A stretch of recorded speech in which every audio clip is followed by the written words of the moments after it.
Hey everybody, Kyle, not your average finance guy. Welcome back to the channel where we show the everyday American, the blue collar, hardworking American, how to get ahead and how to take back control of your finances. It's your money. You're working hard for it. Your blood, sweat, and tears. So I just want to show you a couple of try to make it easy and show you how you can get ahead. So I want to touch on something that the Federal Reserve just came out with that outstanding consumer debt surged in the last quarter.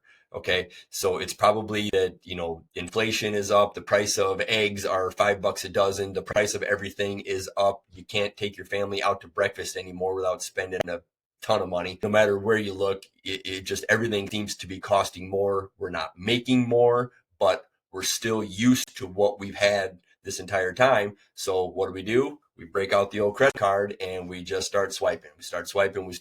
So, and the average credit card debt is 24.21%. So let's just call that 25% for easy numbers. So for every dollar that you swipe on that card, you're going to have to pay back within 1 year. If you can pay it back in a year, you're going to have to pay back $1.25. Okay, $1.25, not that big a deal, right? What if you who has a credit card bill that's $1, right? Nobody. So let's say that it's $10,000. If you've got $10,000 of credit card debt at 25% interest, if you can pay that back within 1 year, you are not only paying your $10,000 that you owe, you're also paying the bank $2,500 extra in interest. So you're paying back a total of $12,500 to the nice bank that lets you go ahead and buy eggs in debt, and you're just a slave to them, because who's honestly going to pay that back in 1 year? It's just going to keep growing.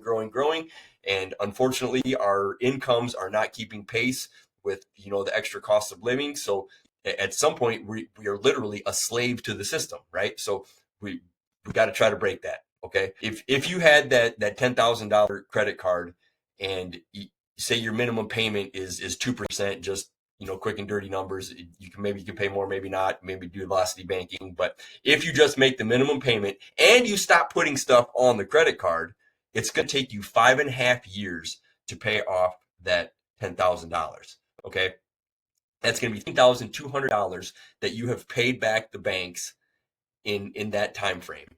So they've basically given you $10,000. You've worked up the debt to $10,000. Let's say you stop from there. You don't put anything else on the credit card. You actually take your credit card and you put it in a cup of water and you freeze it, and you have no more access to your credit card.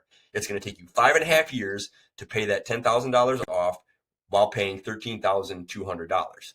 Now, on the flip side of that, the bank just made $3,200 on money that really wasn't even theirs, but that's a different story. Let's say that you've made $10,000. You've been a strong saver. You're doing everything right. You're not eating out. You're cutting every corner, whatever it is. Say you've got $10,000 and you take that $10,000 and you put it in the bank, because the bank, it's safe. It's FDIC insured, right? The average savings account is paying a 0.5%, 0.5. Okay. So they're going to charge you 25% to borrow their money, which isn't even really their money. And then they're going to give you 0.5% for you to put your money into the bank. Okay, so let's take the same scenario, $10,000 at a 0.5% interest. In the same 5.5 years that we just went through the credit card scenario, if you take the $10,000 and you put it into the bank at 0.5%, you are going to have a whopping $10,278.76. So the bank is going to give you $278, let's call it $300, for putting your money into the bank. And what does the bank do with it? They take that $10,000 and they loan it out to somebody else at 25%. And they make $3,200. Okay. They pay out 300 and they bring in 3,200. That's a pretty good game, right? If you're the bank. If you're us poor consumers, we're screwed, right? So get your money out of the bank. It's highway robbery, I think. Giving you 0.5%. I mean, what's inflation? Even if the government gets it to 2%, which I don't think is true anyway, you're losing money right there. So if you got money in a savings account in a bank, get that out. There's way better ways to do it. And I'll just throw out the infinite banking policy. Okay. I took a very conservative number on the infinite banking policy. Obviously, it's a policy. It's different for everyone. But what I did is say you took the same $10,000. Say you took the same $10,000 and you put that into an infinite banking policy. What I did was I knocked that down to 9,000. All right. I took it super conservative. Let's knock that down to 9,000 and let's let it grow for the same 5.5 years. And this is just a very simple, example that we're talking about. At the end of 5.5 years on $9,000, you're going to have $13,000 of cash value in there. Okay. In 5.5 years, the same time it would take to either pay off a credit card and where you're paying $3,200, you can put it into a savings account where you're going to make, say, $300, or you can put it into infinite banking policy where it's going to grow by $3,000. Now, this is your cash value. You have access to this whenever you want. All you got to do is I get on, push a couple buttons, and within a couple days, usually the following day, I have money in my bank account. Okay, from there I can go and you can spend it however you want. All right. Yes, it is a loan and you should pay it back if you want access to this. But what it is, it's just taking a loan from your death benefit. If you don't pay it back, that's just less that your heirs get when you die. Okay. So to me, this is an absolute no brainer. If you've got money sitting around and what the infinite banking policy is paying like 6.5% right now.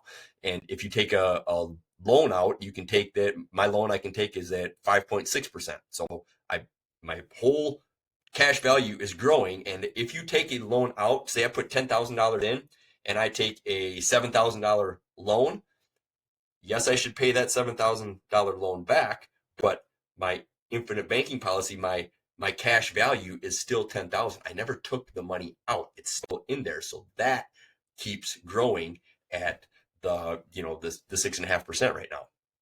So that's the magic of infinite banking. And the example I ran was just a super quick and dirty, very conservative. I would suggest that your numbers will probably be better than that, but nothing's guaranteed until you go through the whole system and kind of look into your situation. So wanted to throw that out there. Get out of the credit card debt, do the velocity banking, do whatever you got to do. Get rid of that credit card debt. It's going to beat you down and keep you a slave to the banks your entire life. Okay. And then if and when you get that figured out, you start to save some money. Don't just sit it in the bank. Go ahead. I mean, a month or two of expenses. Yeah, sure. You got to pay that. You got to keep it liquid and that's okay. But if you've got a chunk of money, get it out of the damn bank. All right. Hope this helps. Please let me know if you got any questions. I hope I can help you. Good luck, everybody.